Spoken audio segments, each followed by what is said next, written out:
Oh, dira mga Megs, Baste versus Torre. So ako maingon mga Megs no. So kung dirita kay Baste, wagahi kini uy.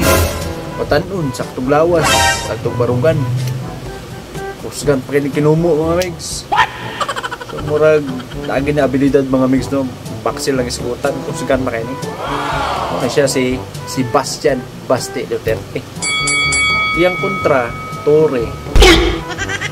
Torre, maragad sihon ni mga Megs ba eh. Si Torre, luya. Luya ho ni si Torre mga Megs. Sangi ka ng istorya, luya man siya. Tagang ka ni siya ipangbuhat ng mga kanta, luya gyapon. Yeah. Torre, ano mo apel pa man siya boxing mga Megs no nga. Sayang kang iyang kwan, kagwapa. Gwapa ra ba ni? Yeah. Gansi kita sa boxing. Kung kanta isgutan, kana murag mudaog pa na si Torre ana. Oh, way mat si Bastiana pa sa kanta ng isgutan. Oh, mao na siya. Mao na siya si Moira de la Torre. Kanta lang daw sa perminti. Kuya Juan.